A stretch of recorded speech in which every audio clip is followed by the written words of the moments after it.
ہم تمام حاضرین اور سامعین کو تو ماہ شعبان کے فیوز و برکات سے بھرپور مالا مال فرما۔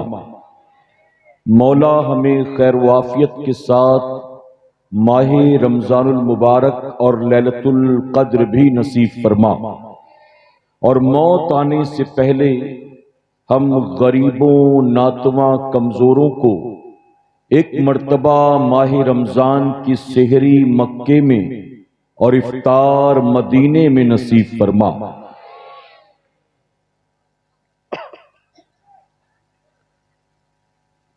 یہ دنیا اہل دنیا کو ہنسی معلوم دیتی ہے،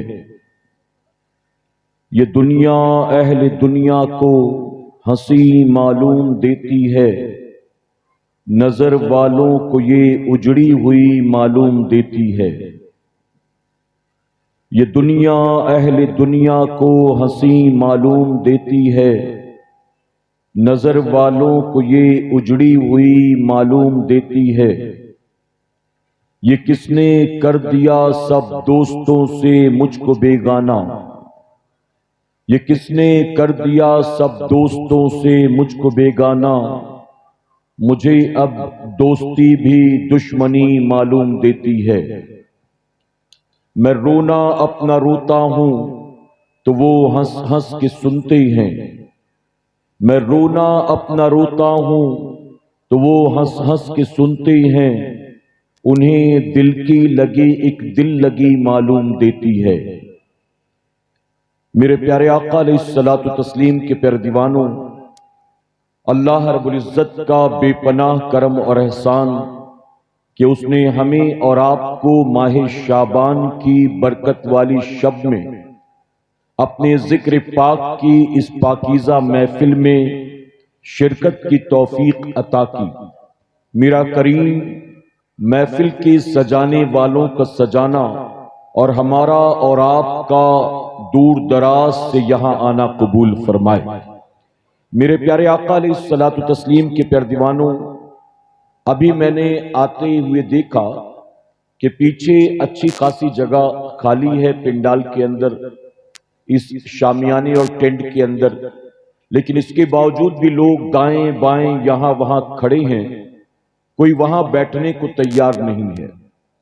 میرے پیارے آقا علیہ الصلوۃ والتسلیم کے پیارے دیوانوں، یہ سارا اہتمام آپ کے لیے ہے، اور آپ کے حق میں اور ہمارے حق میں بہتر یہ ہے کہ آپ اطمینان کے ساتھ بیٹھ کر اللہ اور اس کے رسول صلی اللہ علیہ وسلم کے فرامین کو سنیں، اور اس اجتماع میں ذرا بھی آپ کی طرف سے کوئی بدنظمی پیدا نہ ہو، اس بات کا بھرپور خیال رکھیں۔ اگر آپ کی وجہ سے کوئی ڈسٹرب ہوتا ہے یا آپ کی وجہ سے اجتماع ڈسٹرب ہوتا ہے تو ظاہر ہے کہ آپ ایسی صورت میں نیکیوں کے نہیں بلکہ گناہوں کے مستحق ہو جائیں گے، اور ہم اتنی دور سے اس محفل میں نام اعمال میں گناہ لکھانے کے لیے نہیں بلکہ نیکیاں لکھانے کے لیے آئے ہیں۔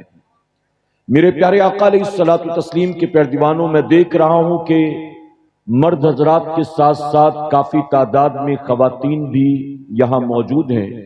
اللہ تعالیٰ آپ سب کا آنا قبول فرمائے۔ آپ جانتے ہیں کہ ہماری اس محفل پاک کا مقصد جو ہے یہ بھیڑ بھاڑ جمع کرنا نہیں ہے، بلکہ سنی دعوت اسلامی کا ہفتہ واری اجتماع ہو، سنی دعوت اسلامی کا ماہانہ اجتماع ہو، سنی دعوت اسلامی کا سالانہ اجتماع ہو، کہیں قافلے نکلتے ہوں، حلقے لگتے ہوں، درس ہو، تفسیر ہو، تقریر ہو، ان ساری چیزوں کا مقصد جو ہے وہ قوم کی اصلاح کرنا ہے، یعنی ایمان و عقیدے کی حفاظت کے ساتھ عمل صالح کی دعوت دینا ہے۔ میرے پیارے آقا علیہ الصلوۃ والتسلیم کے پیارے دیوانوں، اس وقت ہم جہاں بیٹھے ہیں آپ جانتے ہیں اس کے بارے میں میرے آقا صلی اللہ علیہ وسلم نے کیا فرمایا؟ بڑی پیاری حدیث مبارکہ ہے جس کا مفہوم میں آپ کے سامنے بیان کرتا ہوں۔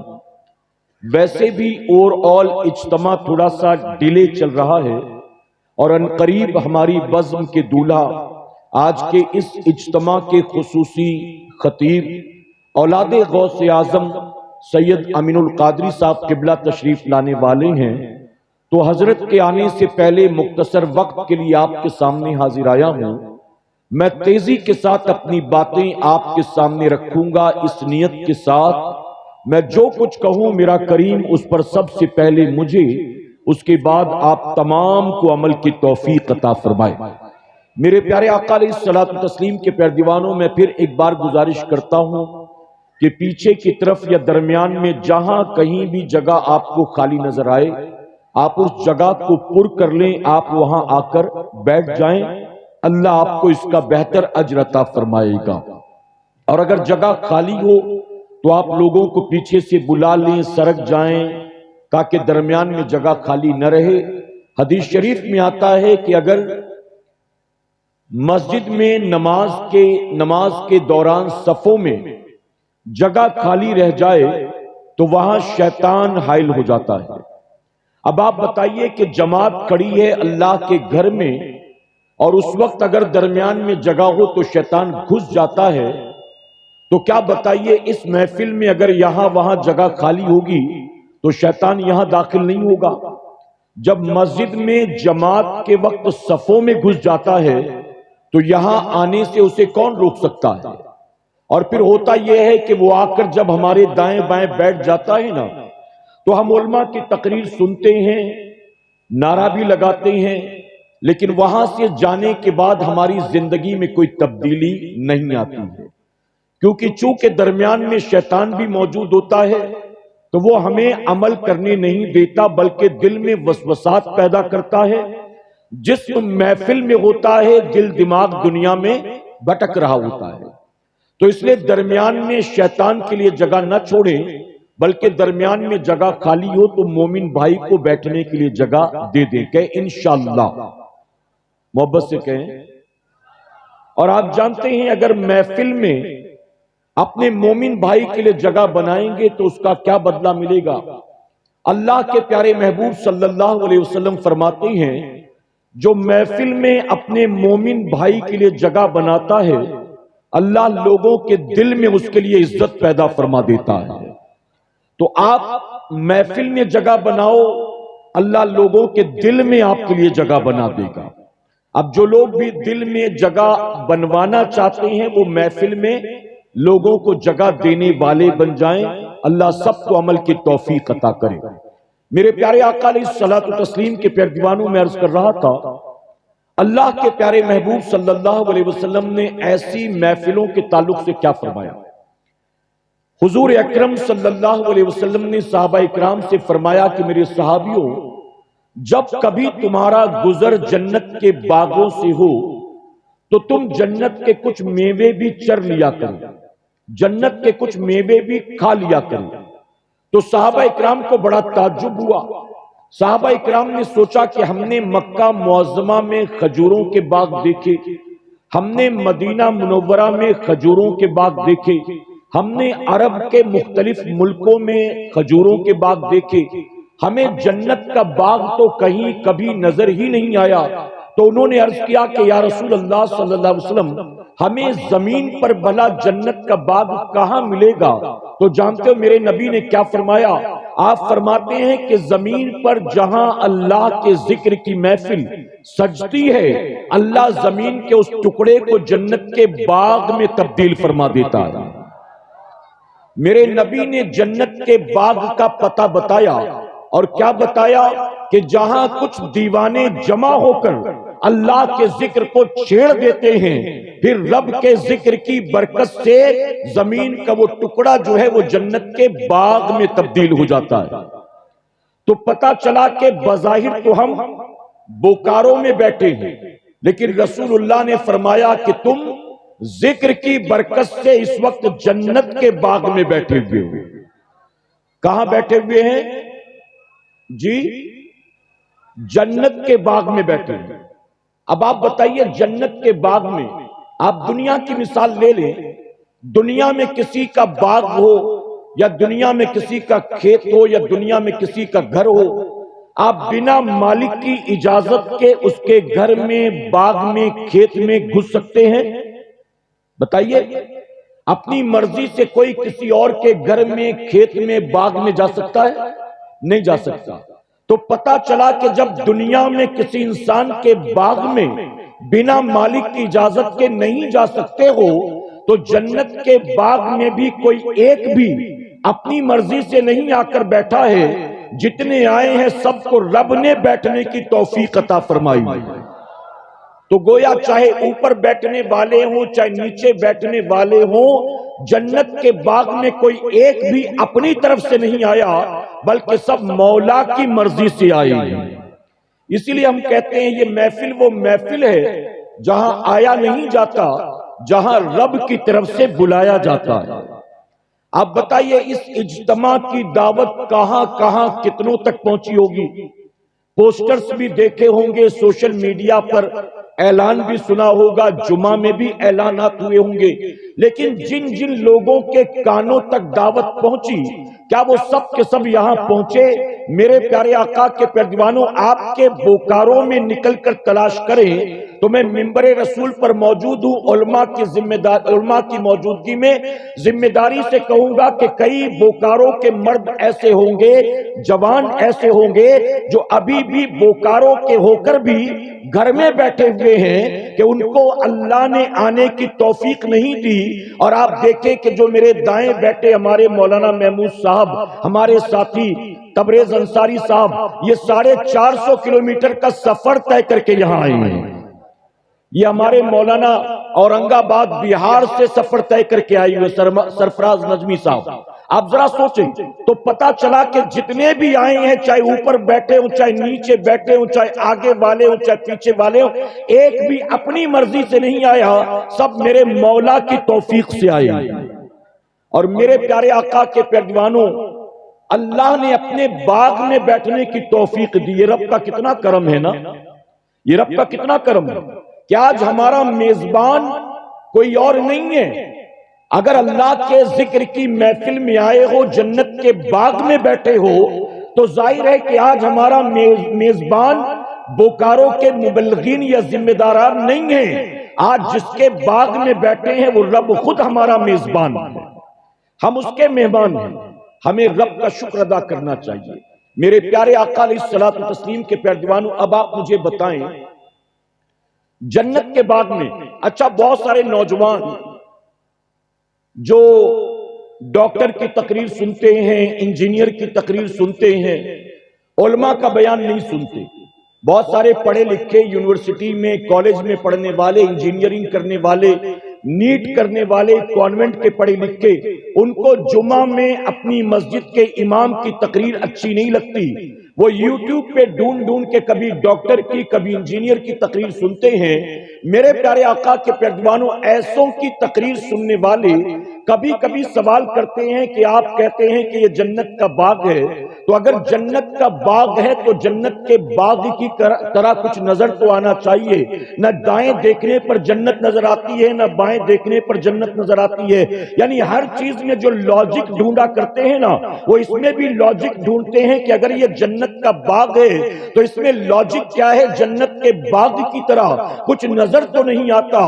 تو میں کہتا ہوں میرے پیارے آقا کے پیروانوں، اگر کسی مولوی نے، کسی مبلغ نے، کسی مفتی نے کہا ہوتا تو ہم بھی اسے جنت کا باغ نہ مانتے، ہم بھی دائیں بائیں دیکھتے اور انکار کر دیتے کہ نہیں نہیں یہ تو جنت کا باغ نہیں ہے، لیکن ہم اسے جنت کا باغ مانتے ہیں، اور بنا کسی لاجک کے، بنا کسی دلیل کے مانتے ہیں، کیونکہ اسے جنت کا باغ اس نے کہا ہے جس نے ہمیں اللہ کا پتہ بتایا ہے۔ میرے نبی نے قرآن لا کر دے دیا، کہا یہ اللہ کا کلام ہے۔ کسی صحابی نے کہا کہ اللہ کا کلام ہے، کیا لاجک تھی؟ کسی نے سوال پوچھا، میرے نبی نے کہہ دیا قبر میں 3 سوال ہوں گے۔ صحابہ نے مانا کہ نہیں مانا؟ جی گوگل پہ سرچ کیا تھا کسی نے؟ کسی ڈاکٹر انجینئر کے پاس گئے تھے جسٹیفائی کرنے کے لیے؟ رسول اللہ نے فرمایا کہ قیامت کا دن آئے گا، حساب کتاب ہوگا، بتائیے صحابہ نے تسلیم کیا کہ نہیں کیا؟ اور میرے پیارے آقا کے پیروانوں، ہم اسے جنت کا باغ مانتے ہیں۔ جانتے ہو کیوں مانتے ہیں؟ ابھی شب معراج رخصت ہوئی ہے۔ جب میرے آقا سفر معراج سے واپس آئے تو صحابہ اکرام نے گھیرا اور گھیر کر کہا، یا رسول اللہ صلی اللہ علیہ وسلم، ہم نے تو اللہ کو آج تک نہیں دیکھا، لیکن آپ تو ماتھے کی نگاہوں سے دیکھ کر آ رہی ہیں، آپ ہمیں بتائیں کہ ہمارا رب کیسا دکھائی دیتا ہے۔ اس کی وجہ کہ ہمیں تو ابو جہل بھی چھیڑتا ہے، ابو لہب بھی چھیڑتا ہے، عتبہ شیبہ بھی تنگ کرتے ہیں، ہم سے کہتے ہیں کہ جس کو تم نے دیکھا نہیں اس کو تم نے خدا مان لیا، جس کی آواز کو تم نے سنا نہیں، جس کو کبھی تم نے محسوس کیا نہیں، تم اس کو خدا مانتے ہو۔ نہ تم نے کبھی اسے دیکھا، نہ تمہارے محمد نے کبھی اسے دیکھا صلی اللہ علیہ وسلم، تم اسے بن دیکھے مانتے ہو۔ ہمارے ساتھ چلو ہمارے بت قدے میں، ہم تمہیں اپنا خدا دکھاتے ہیں۔ لات کو دیکھ لینا، منات کو دیکھ لینا، عزا کو دیکھ لینا، ہمارے خداؤں کو تم دیکھ بھی سکتے ہو، چھو بھی سکتے ہو، محسوس بھی کر سکتے ہو، ان کے قریب جا کر بیٹھ بھی سکتے ہو۔ تم اسے مانتے ہو جسے نہ تم دیکھ سکتے ہو نہ جس کی آواز کو سن سکتے ہو۔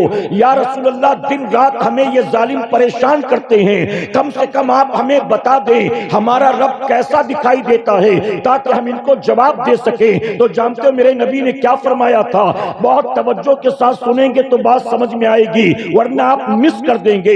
جب صحابہ نے کیا کہا، ہم نے تو نہیں دیکھا، آپ تو دیکھ کر آ رہی ہیں، کم سے کم بتا دیں کہ رب کیسا دکھائی دیتا ہے۔ تو جانتے ہو میرے نبی نے کیا فرمایا تھا؟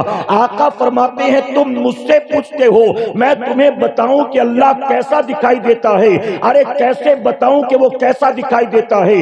کوئی مثل ہو تو مثال دوں کہ ویسا دکھائی دیتا ہے، اگر کوئی مثل ہو تو مثال دوں کہ ایسا دکھائی دیتا ہے۔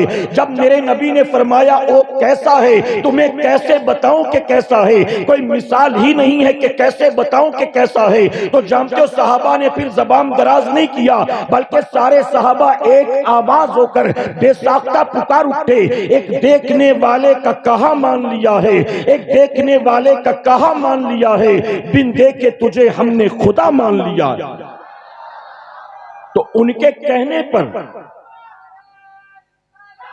کہنے پر ہم نے اللہ کو اللہ مانا، خالق بھی مانا، مالک بھی مانا، رازق بھی مانا۔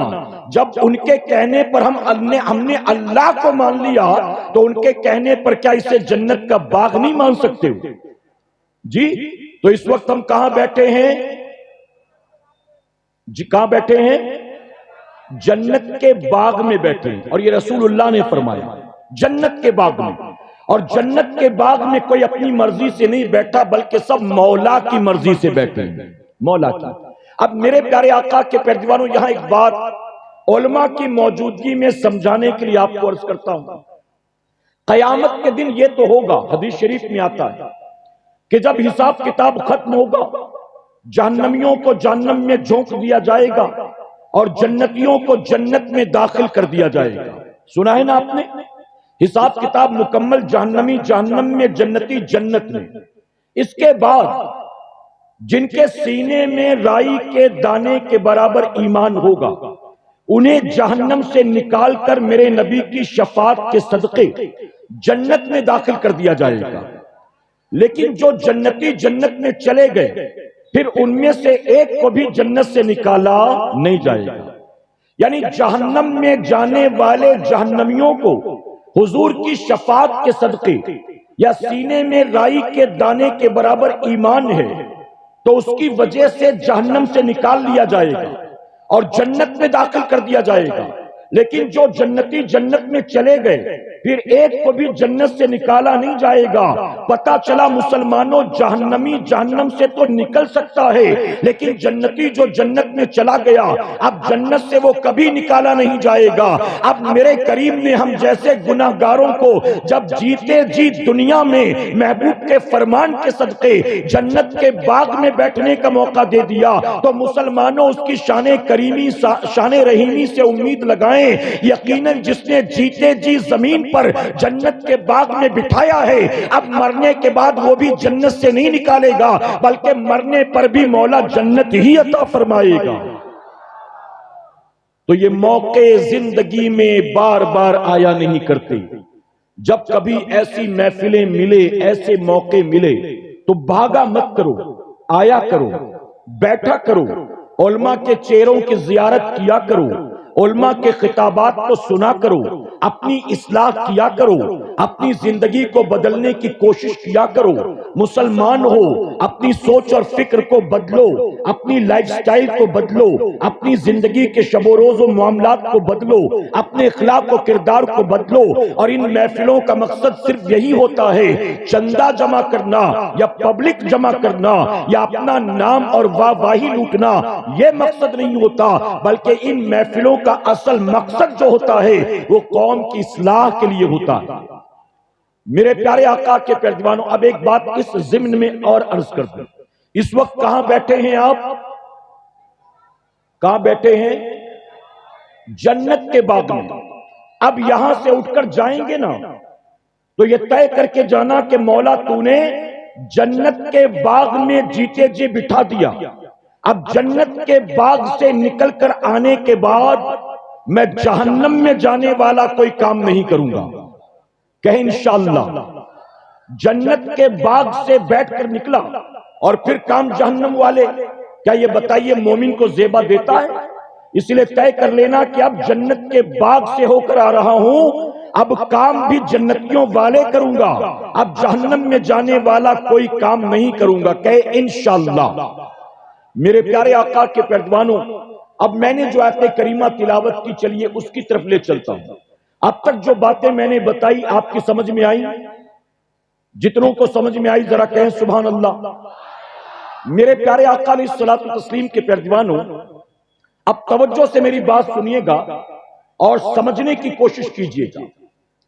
ایک سروے اور ایک رپورٹ کے مطابق پوری دنیا میں ہر 24 گھنٹے کے اندر تقریباً 1,70,000 انسان ورلڈ وائڈ مرتے. ہر 24 گھنٹے میں دنیا بھر میں 1,70,000 لوگ مرتے ہیں.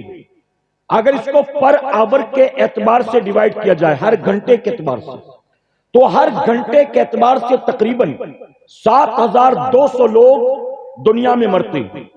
ایسے میں آپ مجھے بتائیں، جب ہر 24 گھنٹے میں 1,70,000 انسان پوری دنیا میں مر رہے ہیں، ایسے میں ہم کل رات بھی زندہ تھے، آج بھی زندہ ہیں، تو بتائیے اگر کل بھی زندہ تھے، آج بھی زندہ ہیں، تو اس میں اپنا کوئی کمال ہے کہ سب اللہ کا کرم ہے؟ اپنا کوئی کمال ہے؟ سانسیں چل رہی ہیں تو یہ کرم اللہ کا ہے، دل دھڑک رہا ہے تو یہ کرم اللہ کا ہے، رگوں میں خون دوڑ رہا ہے تو یہ کرم اللہ کا ہے، اگر جوڑوں میں اب بھی طاقت موجود ہے تو یہ کرم اللہ کا ہے، اگر باڈی کے اندر red blood cells, white blood cells موجود ہیں تو یہ کرم اللہ کا ہے، اگر رات سونے کے بعد صبح اٹھنے کی مہلت مل رہی ہے تو یہ کرم اللہ کا ہے، اگر ہمارے جسم کے اعضاء آنکھ ناک کان کام کر رہے ہیں تو کرم اللہ کا ہے. جب میرے پیارے آقا کے پیروانوں، ہماری زندگی اور موت پر اللہ کے سوا قدرت رکھنے والا کوئی نہیں، خالق بھی وہی، مالک بھی وہی، رازق بھی وہی، عزت و ذلت دینے والا وہی، بیماری اور بیماری سے شفا دینے والا وہی. جب وہی سب کچھ ہے تو بتائیے ایسے میں کیا ہمیں ہر لمحہ اپنے رب کا شکر ادا نہیں کرنا چاہیے؟ اگر مانتے ہو کہ خالق بھی وہی، مالک بھی وہی، تو ظاہر ہے کہ پھر ایسے میں تو ہر لمحہ اپنے رب کا شکر ادا کرنا چاہیے.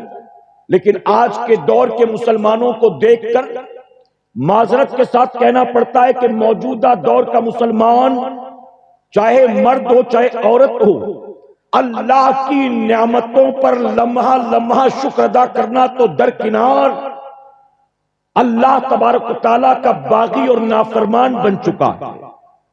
اللہ نے جن باتوں کا حکم دیا وہ کرنے کو تیار نہیں، اور جن باتوں سے بچنے کا حکم دیا اس سے بچنے کو تیار نہیں. ایسا لگتا ہے کہ موجودہ دور کا مسلمان پوری طرح سے اللہ کی نافرمانی اور بغاوت پر اتر آیا ہے. میرے پیارے آقا کے پیروانوں، ایک نوجوان کے ذہن میں ایک مرتبہ سوال آیا. سوال کیا تھا؟ مومن میں اور مسلمان میں کیا فرق ہے؟ مومن کسے کہتے ہیں اور مسلمان کسے کہتے ہیں؟ آپ نے یہ دونوں لفظ پہلے بھی سنے ہوں گے نا کئی بار. مومن کبھی کہا جاتا ہے، کبھی مسلمان کہا جاتا ہے. اس نوجوان نے اس سوال کا جواب حاصل کرنے کے لیے بہت سے لوگوں سے رابطہ کیا. لوگوں نے اپنے اپنے عقل و شعور کے مطابق جواب بھی دیا، لیکن اطمینان بخش جواب کہیں سے نہیں ملا. کوئی اسے نہ سمجھا سکا کہ مومن کا مطلب کیا ہے اور مسلمان کا مطلب کیا ہے. ایک مرتبہ وہ کہیں سفر کر رہا تھا. دوپہر کے وقت دیکھا کہ بوڑھا آدمی کھیت کے اندر ہل جوت رہا ہے، مزدوری کر رہا ہے. اس نے سوچا چلے اس سے بھی پوچھ کر دیکھتے ہیں. پڑھا لکھا تو معلوم نہیں دیتا، غریب دیہاتی معلوم دیتا ہے، لیکن دیکھتے ہیں کہ یہ کیا جواب دیتا. اب اس بوڑھے کے پاس گیا اور جا کر کہتا ہے بابا ایک سوال کا جواب چاہیے. یوں تو کئی لوگ جواب دے چکے لیکن میں کسی سے مطمئن نہیں. کیا آپ میرے سوال کا جواب دے سکتے ہیں؟ تو بوڑھے نے کہا بیٹا تم تو دیکھتے ہو کہ میں غریب دیہاتی ہوں، پڑھا لکھا نہیں ہوں، لیکن پھر بھی تم کچھ پوچھنا چاہتے ہو تو پوچھو. ہو سکتا ہے کہ تجربے کی بنیاد میں تمہارے سوال کا جواب دے دوں. علم تو نہیں ہے لیکن دنیا کے اتار چڑھاؤ بہت دیکھے، دنیا کا رنگ دھوپ چھاؤں بہت دیکھا. ہو سکتا ہے تجربے کی بنیاد تمہیں جواب دے دوں. اب اس نوجوان نے کہا کہ بابا مجھے آپ بتائیں مسلمان کون اور مومن کون؟ یہ دونوں ایک چیز ہے یا دونوں میں کوئی فرق ہے؟ تو جانتے ہو بوڑھے نے کیا کہا؟ بوڑھے نے کہا بیٹا اس سوال کا جواب تو میں تجھے آسانی سے دے سکتا ہوں. نوجوان کو بڑا تعجب ہوا کہ جس کا اب تک کوئی جواب نہ دے سکا یہ کہتا ہے میں آسانی سے. کہا بتائیں کیا جواب ہے؟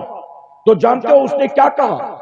غریب دیہاتی بوڑھے نے کہا بیٹا جو لوگ اللہ کو جانتے ہیں وہ مسلمان کہلاتے ہیں، اور جو اللہ کو جانتے بھی ہیں اللہ کی مانتے بھی ہیں وہ لوگ مومن کہلاتے ہیں. جو صرف جانتے ہیں کہ اللہ ہے وہ سارے مسلمان ہیں، لیکن جو جانتے بھی ہیں اور اپنے رب کی مانتے بھی ہیں وہ مومن ہیں. اب اس کا مسئلہ حل ہو گیا. اب میں آپ سے پوچھتا ہوں کہ جتنے یہاں موجود ہیں اپنے دل پر ہاتھ رکھ کر ذرا دیکھیں کہ ہم کس کیٹیگری کے ہیں. ہم مسلمان ہی ہیں یا ہم نے کوئی مومن بھی موجود ہے؟ اگر ہم ایک وقت کی نماز نہیں پڑھتے، اگر ہم شراب پیتے ہیں، اگر ہم جوا کھیلتے ہیں، اگر ہم ناچ ڈرامے کھیل تماشے دیکھتے ہیں، اگر ہم گالی گلوچ کرتے ہیں، اگر ہم دوسروں کی غیبت چغلی کرتے ہیں، اگر اپنے ماں باپ کو جھڑکیاں دیتے ہیں، اگر ہم اپنی نگاہوں کو آوارہ چھوڑے ہوئے ہیں، دوسروں کی بہو بیٹیوں کی عزت ہماری زبان سے ہماری آنکھوں سے محفوظ نہیں ہے، اگر ہم رات بھر پب جی کھیلتے ہیں، رات بھر یوٹیوب پر گندی گندی فلمیں ڈرامے کھیل تماشے دیکھتے ہیں، پوری رات ہم لوگوں کا reel Instagram D P story یہی دیکھتے رہتے ہیں، اگر پوری رات جنگلی رمی کھیلتے ہیں، لوڈو کھیلتے ہیں، آپ بتائیے تو ہم کس درجے کے مسلمان ہیں؟ میرے پیارے آقا کے پیروانوں، جو نہ عشاء پڑھتا ہے، نہ فجر پڑھتا ہے، نہ ظہر مغرب عصر پڑھتا ہے، وہ کہتا ہے کہ میں بھی تو مومن اور مسلمان ہوں. اللہ کی دن رات نافرمانی کرنے والا بھلا بتائیے کس درجے کا مسلمان ہے؟ میرے پیارے آقا علیہ الصلوۃ والتسلیم کے پیروانوں، آپ جانتے ہیں اگر پیر صاحب آپ کو کوئی بات ایک بار یا دو بار کہہ دیں، آپ پیر صاحب کی بات مانتے کہ نہیں مانتے ہیں؟ پیر صاحب کی بات مانتے ہو کہ نہیں مانتے ہو؟ جتنے مانتے ہیں وہ کہیں مانتے ہیں. میرے پیارے آقا کے پیروانوں آپ مجھے بتائیں پیر صاحب اگر کوئی بات کہہ دیں تو مرید پیر صاحب کی بات کو پتھر کی لکیر مانتا. حضرت نے کہہ دیا بات ختم. اور میں نے گھوم کر پورے ہندوستان میں دیکھا بعض جاہل پیر، بے پڑھے لکھے پیر، چرسی گنجیڑی افینچی پیر اگر مریدوں کو کہتے ہیں کہ فلاں امام کے پیچھے آج کے بعد نماز مت پڑھنا تو ساری جوہلا کی جماعت اس امام کے پیچھے نماز پڑھنا چھوڑ دیتی ہے پیر صاحب کے کہنے پر، جبکہ ساری شرعی خرابی پیر میں موجود، اس امام کے اندر کوئی شرعی خرابی موجود نہیں، لیکن حضرت نے کہہ دیا تو بات ختم، میں نے ان کے پیچھے نماز چھوڑ دی. اگر کہہ دے کہ فلاں کی محفل میں مت جانا تو پیر صاحب کی بات پتھر کی لکیر. اب ہم نے محفل میں آنا جانا بند کر دیا، فلاں سے دوستی ختم کر دی، بیٹا فلاں جگہ سے مٹھائی لے آ، فلاں جگہ سے پان بنوا لا، تو پیر صاحب کی بات پر ایک پیر پر کھڑا ہے عمل کرنے کے لیے۔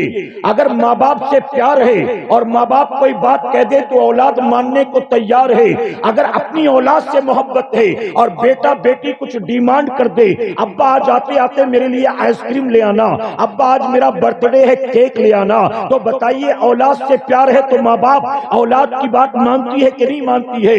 دوست دوست کی بات مانتا ہے، شوہر بیوی کی بات مانتا ہے، ماں باپ اولاد کی بات مانتے ہیں، شاگرد جو ہے استاد کی بات مانتا ہے، مرید پیر کی بات مانتا ہے۔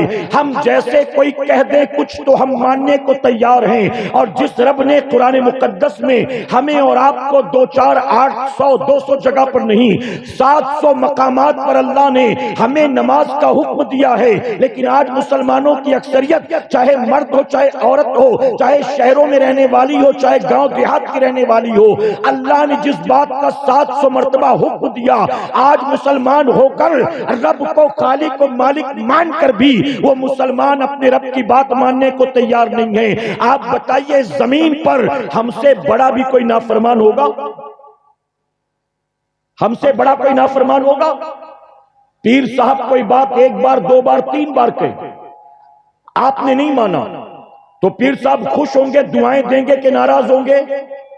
جی ارے بیوی کوئی بات کہہ دے 1 بار 2 بار آپ بھول گئے، کام کی مصروفیت کی وجہ سے ذہن سے بات نکل گئی، آپ گھر آئیں گے تو بیوی ناراضگی کا اظہار کرے گی کہ نہیں کرے گی؟ بچے کچھ کہہ دیں اور آپ بھول گئے تو بچے ناراض ہوتے کہ نہیں ہوتے؟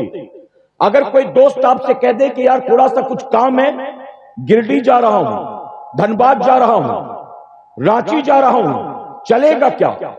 اور آپ کہہ دیں کہ نہیں میں نہیں چل سکتا تھوڑا کام ہے، اگلی بار پھر پوچھے کہ یار واپس جا رہا ہوں رانچی کچھ کام سے چلے گا، آپ دوبارہ انکار کر دیں، تیسری بار وہ آپ کو پوچھے گا، وہ کہے گا اس کو جب بھی پوچھو کوئی فائدہ نہیں، اس کے پاس میرے لیے ٹائم ہے ہی نہیں۔ اپنے جیسوں کی بات 1 2 بار نہ مانو تو تیور بدل جاتے ہیں، اپنے جیسے انسانوں کی بات نہ مانو تو لوگ ناراض ہو جاتے ہیں۔ اللہ 700 مرتبہ کسی بات کا حکم دے اور پھر بھی اللہ کی بات نہ مانو، اے مسلمانوں اس کے باوجود بھی اللہ ناراض نہیں ہوتا، اللہ پھر بھی آسمان سے پانی برساتا ہے، زمین سے سبزہ اگاتا ہے، ہماری سانسوں کو چلاتا ہے، ہم سو رہے ہوتے ہیں دل کو دھڑکاتا ہے، ہم بنا نماز پڑھے دنیا میں نکل جاتے ہیں، اللہ پھر بھی روزی عطا کرتا ہے، ہم دن بھر نمازیں قضا کر کے گھر لوٹتے ہیں، اللہ پھر بھی دسترخوان پر اپنی نعمتیں عطا کرتا ہے۔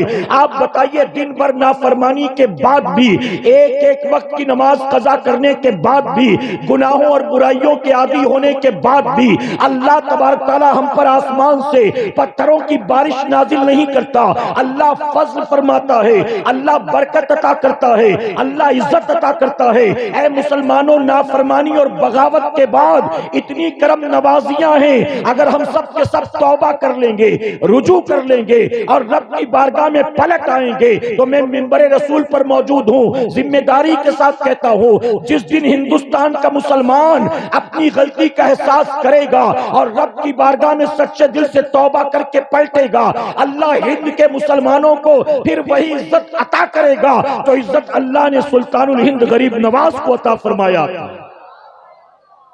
آج ہم کہتے روزی میں برکت نہیں ہو رہی، اولاد میری بات نہیں مانتی، بیوی کو جب دیکھو لڑنے جھگڑنے پر آمادہ رہتی ہے۔ ہمارے پاس لوگ آ کر کہتے حضرت میرا اپنا بیٹا میری بات نہیں مانتا۔ اچھا بتائیے 18 20 22 سال کا جوان بیٹا ماں باپ کی کوئی بات نہ مانے، ماں باپ کو تکلیف ہوگی کہ نہیں ہوگی؟ ہمارے پاس والدین آ کر کہتے حضرت کوئی دعا ہو تو بتائیں، کوئی وظیفہ ہو تو بتائیں، میرے بیٹے کے حق میں دعا کر دیں، کہیں سے کوئی تعویذ دلا سکتے ہو تو دلا دیں۔ اولاد بات نہیں مانتی، بلکہ کبھی کبھی مائیں کہتی ہیں، بوڑھی مائیں کہتی ہیں بیٹا مجھے کچھ کہتا ہے نا تو مجھے اتنی تکلیف نہیں ہوتی جتنی تکلیف اس وقت ہوتی ہے جب اپنے باپ کے ساتھ وہ بدتمیزی کرتا ہے۔ اسے کیا پتا کہ کتنی محنت سے ہم نے اسے پال پوس کر بڑا کیا، اگر اس کے بازوؤں میں طاقت آ گئی وہ جوان ہو گیا تو ہمیں خاطر ہی میں نہیں لاتا، اسے نہیں پتا کہ اس کو پالنے پوسنے میں، پڑھانے لکھانے میں، کھلانے پلانے میں ہم نے کتنی قربانیاں دی ہیں۔ اے مسلمانوں، ماں باپ آ کر کہتے ہیں اولاد ہماری بات نہیں مانتی، اولاد ہماری بات نہیں مانتی۔ ہم ماں باپ سے کہتے ہیں کہ آپ بتاؤ آپ نماز کی پابندی کرتے ہیں کہ نہیں کرتے؟ ایسے میں وہ جواب دیتے کہ حضرت ٹائم ہی نہیں ملتا، اتنا بزی رہتا ہوں کہ نماز کیسے پڑھوں؟ اگر نماز پڑھوں گا تو گھر کا چولہا کیسے جلے گا؟ اگر نماز پڑھوں گا تو بیٹی کی شادی کیسے کراؤں گا؟ اگر نماز پڑھوں گا تو بیٹے کو پڑھاؤں گا لکھاؤں گا کیسے؟ آپ سوچئے نمازیں قضا کر کر کے ماں باپ نے اپنی اولاد کو پروان چڑھایا، لیکن اولاد ماں باپ کی بات تک ماننے کو تیار نہیں، ان سے مسکرا کر بات کرنے کو تیار نہیں، ان کے ساتھ دسترخوان پر بیٹھ کر کھانا کھانے کو تیار نہیں۔ ہم ایسے ماں باپ سے کہتے ہیں تم نے اپنی اولاد کی خاطر نمازیں قضا کی، اور تم نے نماز قضا کر کے دن اور رات میں روزانہ 700 بار اپنے رب کی نافرمانی کی ہے۔ ارے جب دن اور رات میں تم 700 بار اپنے رب کی نافرمانی کرتے ہو تو تمہاری اولاد تمہاری فرمانبردار کیسے ہو سکتی؟ جب تم اپنے رب کی نہیں مانتے تو تمہاری اولاد کیوں کر تمہاری بات مانے گی؟ بتائیے کریکٹ ہے کہ نہیں ہے؟ میرے پیارے آقا علیہ الصلوۃ والتسلیم کے پیروانوں، ابھی ماضی قریب کا واقعہ ہے۔ ہماری جماعت کے ایک بزرگ عمر تھی 60-65 سال، ان کی آنکھ کا آپریشن ہوا۔ کبھی کبھی ایک عمر کے بعد آنکھ کے آپریشن کی ضرورت پیش آ جاتی۔ ان کی آنکھ کا آپریشن ہوا، آپریشن کرا کے جب گھر لوٹ رہے تھے تو ڈاکٹرز نے ان سے کہا کہ ابھی آپ کی آنکھ کا آپریشن ہوا، زخم ہرا ہے، ٹانکے تازہ ہیں، آپ 3 دن احتیاط کرنا، 3 دن سجدہ مت کرنا۔ اگر آپ سجدہ کریں گے آنکھ پر پریشر آئے گا، ہو سکتا ہے کہ ٹانکا کھل جائے، ہو سکتا ہے کہ خون بہنے لگے، تکلیف ہو جائے گی۔ 3 دن تک نماز مت پڑھنا، احتیاط کرنا، سجدہ مت کرنا۔ تو جانتے وہ بزرگ گھر آئے تو گھر آ کر کیا کہتے؟ گھر آ کر اپنی بیوی کو کہتے کہ 3 دن میرے حصے کا کھانا مت بنانا، 3 دن میرے حصے کی روٹیاں مت بنانا۔ بیوی نے کہا بھلا وہ کیوں؟ میں آپ کے ساتھ تھی، ڈاکٹر نے 3 دن سجدہ کرنے سے منع کیا، روٹیاں کھانے سے، کھانا کھانے سے ڈاکٹر نے منع نہیں کیا۔ تو جانتے ہو بزرگ نے کیا جواب دیا؟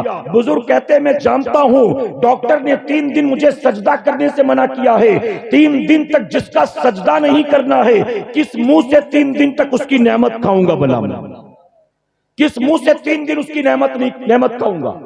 تو 3 دن سجدہ بھی نہیں کرنا، 3 دن اس کی نعمت بھی نہیں کھانا۔ میں آپ سے پوچھتا ہوں کل ناشتے میں آپ نے کیا کھایا تھا؟ پرسوں دوپہر میں آپ نے کیا کھایا تھا؟ پچھلے اتوار کو آپ نے رات کو کیا کھایا تھا؟ آپ کو کیا مینو یاد رہتا ہے؟ آپ دن میں کتنی چائے پی گئے، کتنے گلاس پانی پی گئے، آپ کتنی بریانی کھا گئے، آپ کتنی روٹیاں کھا گئے، آپ کتنا مرغا مرغی کھا گئے؟ آپ کے پاس تو اس کا حساب ہوتا ہے۔ اے مسلمانوں، ہفتے بھر صبح شام دن رات اللہ کی نعمتوں پر نعمتیں کھاتے ہیں، لیکن جو نعمت دینے والا رب ہے اس نعمت دینے والے رب کا شکر ادا کرنے کے لیے ہمارے پاس ٹائم نہیں ہے۔ نعمتیں تو بھر پیٹ دن رات کھائیں گے، اور نعمت دینے والے رب کا شکر ادا کرنے کے لیے ہفتے میں ایک بار جمعہ کی 2 رکعت نماز ادا کرنے کے لیے مسجد کا رخ کریں گے، اور مسجد میں جا کر 2 رکعت پڑھیں گے، نہ پہلے کی سنت، نہ بعد کی سنت، نہ دعائے ثانی، نہ صلاۃ و سلام، بس 2 رکعت پڑھ کے بھاگا کہ ہفتے بھر جتنی نعمتیں کھایا تھا میں نے 2 رکعت سجدہ کر کے ساری نعمتوں کا شکر ادا کر دیا۔ اے سرکار مدینہ کے پیروانوں، یاد رکھنا یہ ایک زندگی نہیں، ایسی کئی زندگیاں ملیں اور تمام ہو جائیں، ہم اللہ کی نعمتوں کا شکر ادا کرنا تو دور کی بات اللہ کی نعمتوں کا شمار بھی نہیں کر سکتے۔ کوئی کر سکتا ہے؟ بتاؤ میرے پیارے آقا علیہ الصلوۃ والتسلیم کے پیروانوں، سچی حکایات میں مولانا ابو النور بشیر رحمت اللہ تعالی نے بنی اسرائیل کے ایک عابد کا واقعہ نقل کیا۔ آپ فرماتے بنی اسرائیل میں ایک عابد تھا، دنیا سے کٹ کٹا کر 300 سال تک ایک پہاڑ کی چوٹی پر وہ اللہ کی عبادت کرتا رہا۔ 300 سال، بتائیے 300 سال پہاڑ کی چوٹی پر گوشہ نشینی اختیار کر کے اللہ کی عبادت، یہ کوئی معمولی کام ہے؟ کتنا بڑا عابد ہوگا؟ 300 سال کے بعد جب وہ نماز ادا کر رہا تھا، موت کا فرشتہ آیا، فرشتہ قریب آ کر کھڑا ہو گیا۔ جب اس بندے نے سلام پھیرا، سلام پھیرنے کے بعد دیکھا کوئی اور بھی موجود ہے۔ اس سے پہلے آج تک پہاڑ کی چوٹی پر اس کے سوا کوئی نہیں آیا گیا، آج کوئی اجنبی سامنے کھڑا دکھائی دیا۔ تو اس عابد نے حیرت سے پوچھا کہ اللہ کے بندے تو کون ہے، یہاں کیسے اور یہاں کیوں؟ تو اس پر جانتے اس موت کے فرشتے نے بنی اسرائیل کے عابد سے کیا کہا؟ اس نے کہا میں موت کا فرشتہ ہوں، میں اسرائیل علیہ السلام، اللہ نے مجھے بھیجا ہے تمہاری روح کو قبض کرنے کے لیے۔ تو بنی اسرائیل کے عابد نے حیرت سے کہا اگر تو واقعی ملک الموت ہے، روح قبض کرنے آیا ہے، تو وہاں کھڑے رہ کر کیا کر رہا ہے؟ تو نے میری روح کو نکالا کیوں نہیں؟ تو جانتے ہو ملک الموت نے کیا جواب دیا؟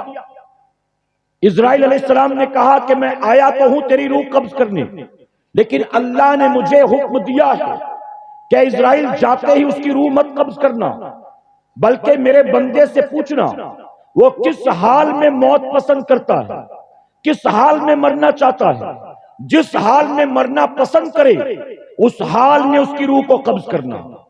آپ بتائیے اللہ کا کتنا پسندیدہ اور مقبول بندہ تھا، کیا کسی اور کو ایسی مہلت ملی؟ میرے پیارے آقا کے پیروانوں، ایک سے ایک دنیا میں مالدار، ایک سے ایک دنیا میں لکھ پتی، کروڑ پتی، ارب پتی، خرب پتی، بلکہ راشٹرپتی بھی آ کے چلے گئے۔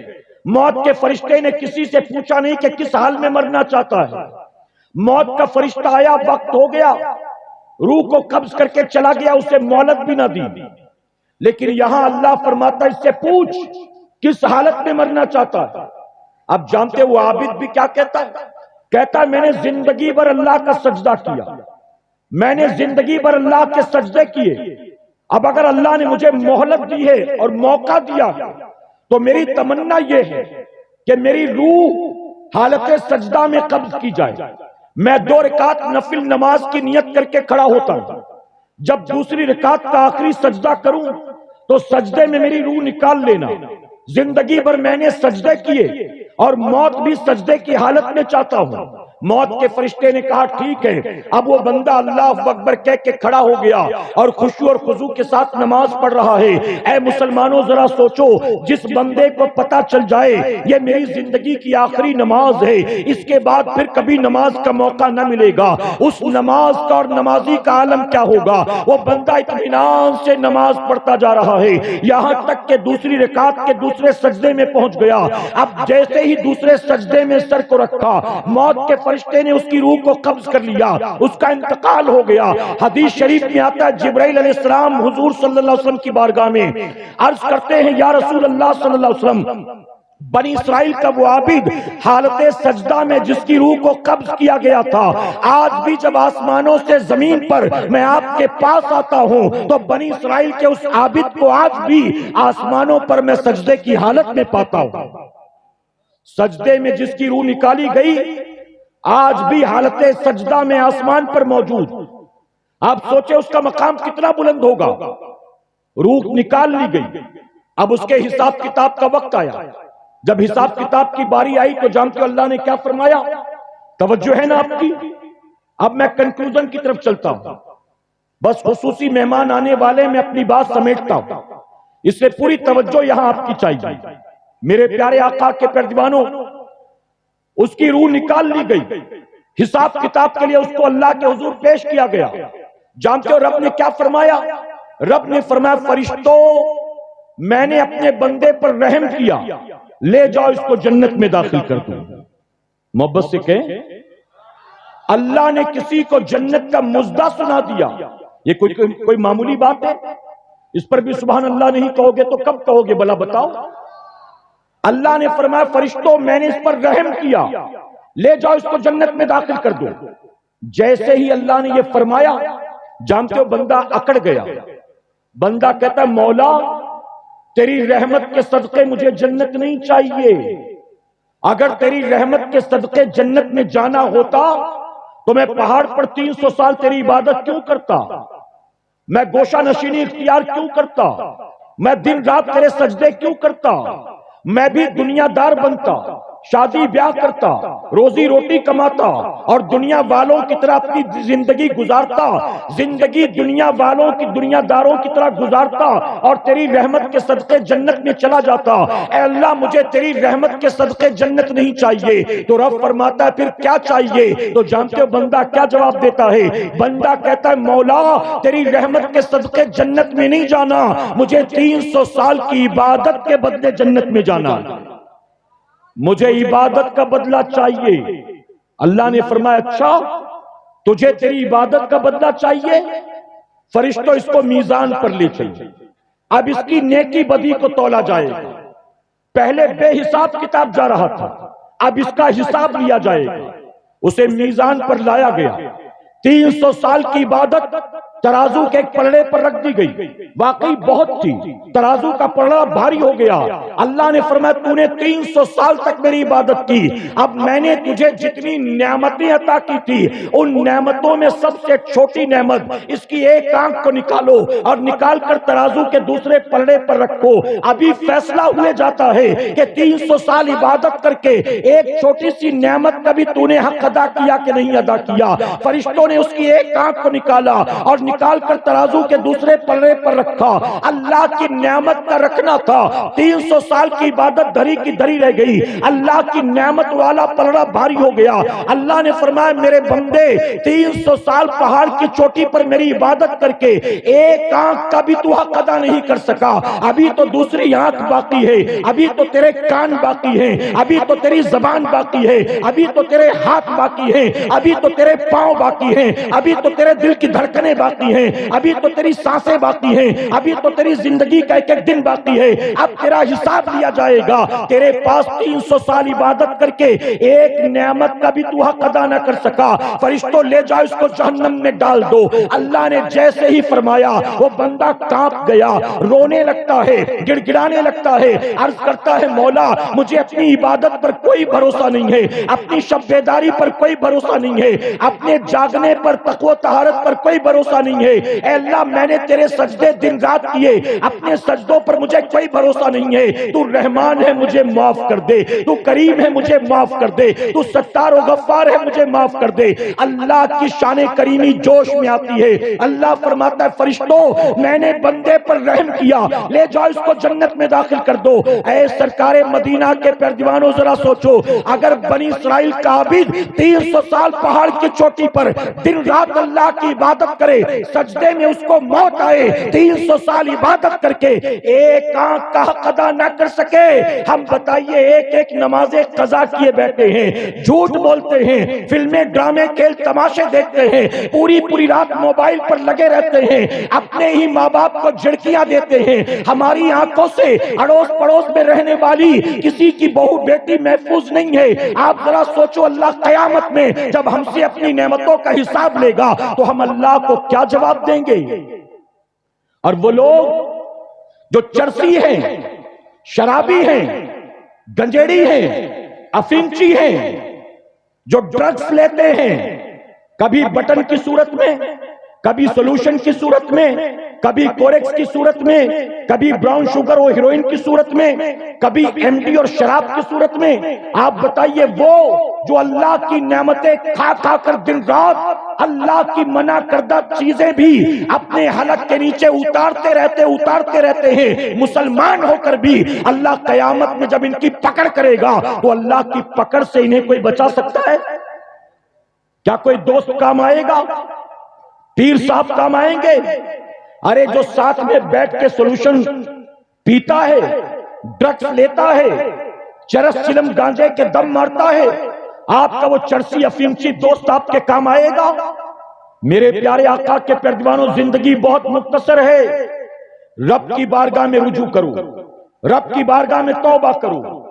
آج ہمارے پاس کئی بوڑھی عورتیں آتی ہیں، مائیں آتی ہیں، اور مائیں آ کر شکایت کرتی ہے کس بات کی؟ کہتی حضرت میرا بیٹا پہلے بہت اچھا تھا لیکن اب میرا بیٹا جو ہے وہ برے لوگوں کی صحبت کی وجہ سے نشہ کرنے لگ گیا۔ میں اس ماں سے پوچھتا ہوں کہ بیٹے کی عمر کتنی ہے؟ ماں کہتی یہی کوئی 22-23 سال کا۔ میں کہتا ہوں بروں کی صحبت میں تیرا بیٹا کب سے پڑ گیا؟ ماں کہتی یہی کوئی 1 ڈیڑھ 2 مہینہ ہوا۔ میں اس ماں سے کہتا ہوں تیرے بیٹے کے شرابی ہونے کا رونا روؤں، چرسی گنجیڑی ہونے کا رونا روؤں، یا تیرے ماں ہونے کا رونا روؤں؟ تو کیسی ماں ہے؟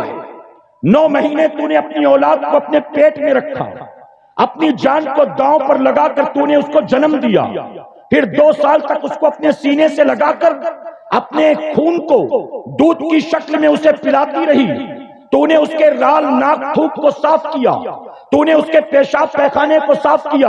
ارے تیرے ساتھ 20-22 سال تھا، تو کیسی ماں ہے؟ کیا سارا قصور تیری اولاد کا ہے؟ 22 سال بیٹا تیرے پاس تھا، 22 سال میں اپنے بیٹے کو تو نمازی نہیں بنا سکی، اور 2 مہینے کی دوستی نے اسے شرابی بنا دیا۔ سارا قصور اولاد کا ہے، ماں باپ کا کوئی قصور نہیں۔ آج ماں باپ ہائے دنیا، ہائے دنیا، ہائے پیسہ، ہائے پیسہ۔ کوئی غریب نہیں رہنا چاہتا، کوئی لکھپتی نہیں بلکہ کروڑ پتی بننا چاہتا، کروڑ پتی اور ارب پتی خرب پتی بننا چاہتا۔ دنیا کی دولت سے پیٹ بھرتا نہیں، کما کما کر کمر جھک گئی پھر بھی مطمئن ہوتا نہیں۔ میرے پیارے آقا کے پیروانوں سنیں توجہ کے ساتھ، آج بوکارو کے قبرستان میں توجہ ہے نا آپ کی، ہمارا بھی جانا ہوا، ہم نے بامبے کے بھی قبرستان دیکھے، آپ کے گاؤں دیہات کا قبرستان بھی دیکھا، یہاں کی قبریں دھسی ہوئی، گری پڑی، اندر سے چوہے نکل رہے ہیں، کیڑے مکوڑے رینگ رہے ہیں۔ آپ بتائیے جس باپ نے پوری زندگی قربان کر دی مال و دولت کمانے میں، مکان بنانے میں، بینک بیلنس جمع کرنے میں،